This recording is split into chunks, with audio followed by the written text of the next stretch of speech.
Hello and welcome. In this video today, we're going to talk about the imposter syndrome and the devastating impact that it can have on millions, if not billions, of people's lives.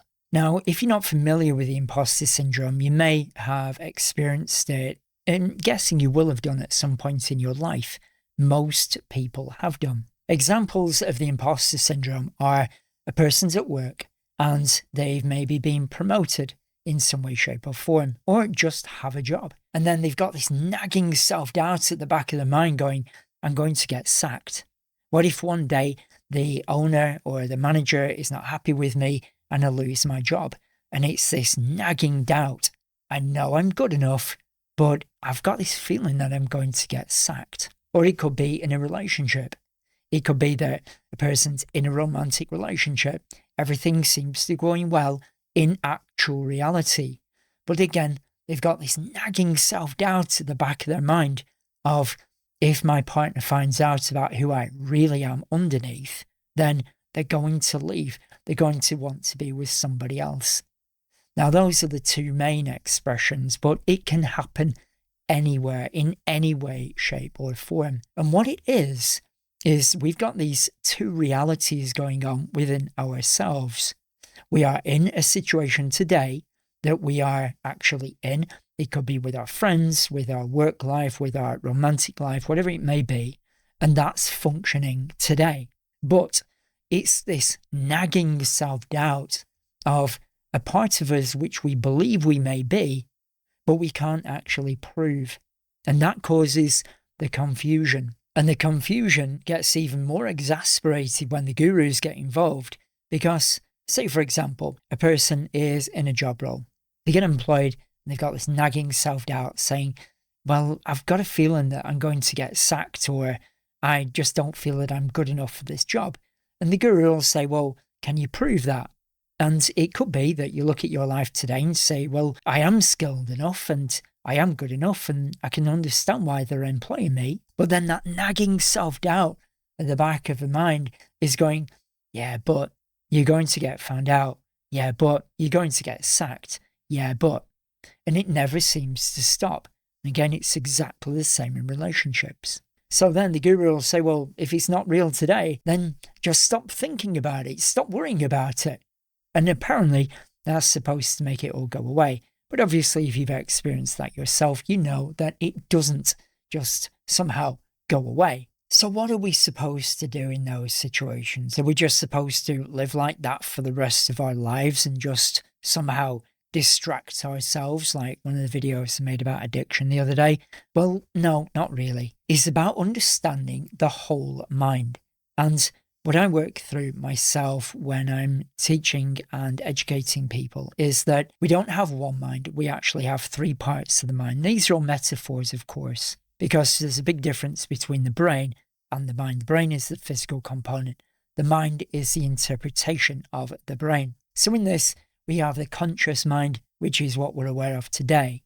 We have the subconscious mind, which processes everything that's going on behind the scenes. And then we have what I call Pandora's box. And Pandora's box is where we store unresolved trauma. Now, in the Pandora's box mind, we can have what's known as the residual self-image. Now, the residual self-image might have been formed when we were, say, dominated or overpowered or put down, or any time in our life that we felt insecure or inadequate or just not good enough to be in the environment that we're in. Now, it could have been formed when you had maybe an oppressive teacher or extended family or siblings or parents or whoever it may be that you came into contact with that used one of the 6 emotionally manipulative behaviors, which I teach about on this channel. And then that formed a belief inside yourself that you're just not good enough to fit into that environment. Now, there's a big difference here. It doesn't mean that you're not good enough.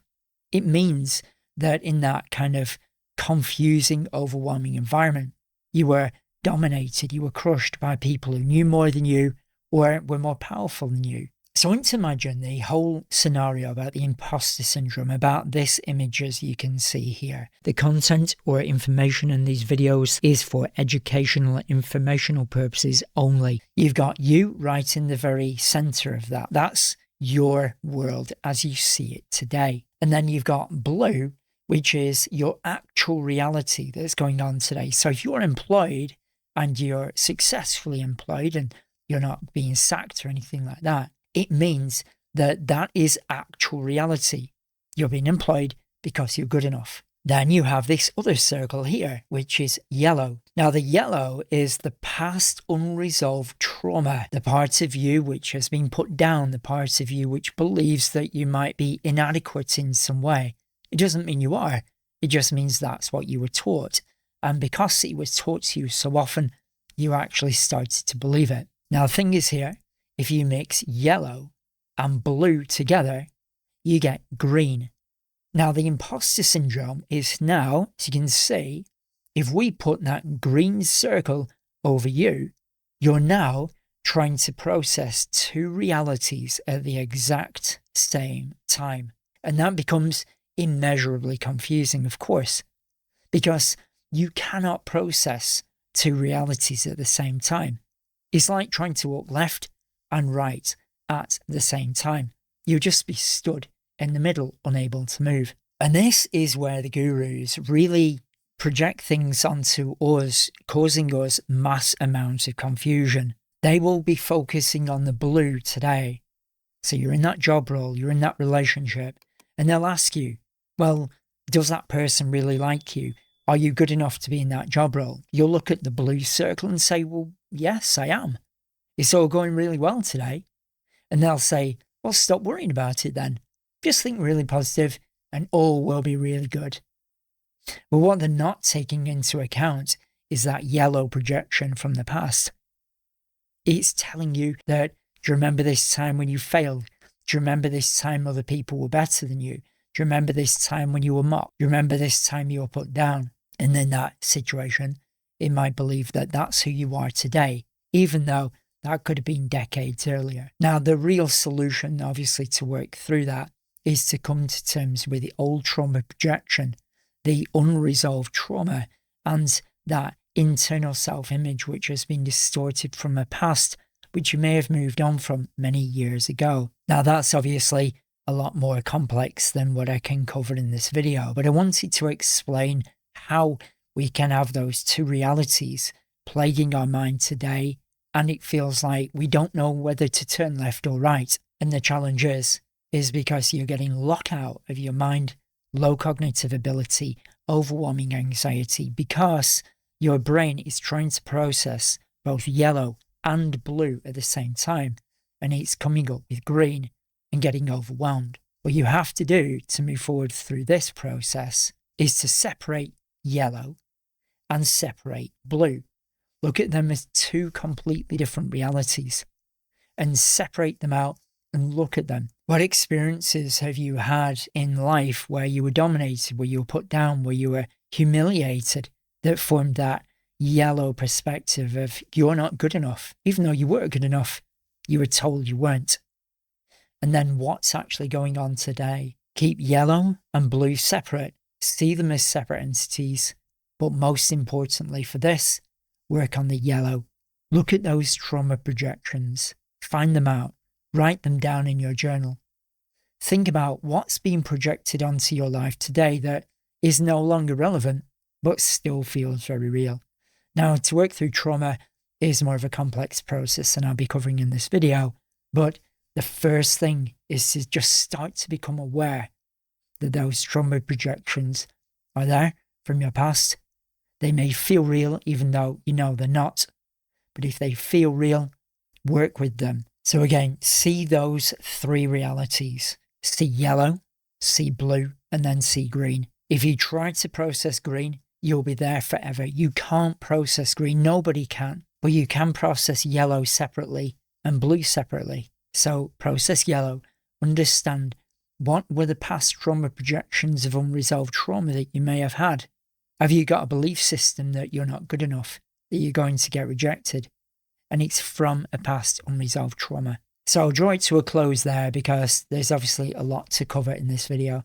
But as a suggestion, get out your journal, start writing down those past thoughts and projections that you may have had of when you may be put down or bullied or abused in some way, and a residual self-image that you may have created, where you tell yourself that you're not good enough because that's what you believed at the time because of a very difficult situation that you found yourself in. Keep realities separate if you're going to work through imposter syndrome. I hope this video has helped alleviate some of the confusion around the imposter syndrome. If you've got any thoughts, feedback, or any suggestions, feel free to put them in the comments below. My focus for this channel is where open-minded people come together to want to help each other out. Because you never know, if you put something in the comments, which I may not have covered in this video, that you feel can help other people move forward, your comment could change somebody else's life forever.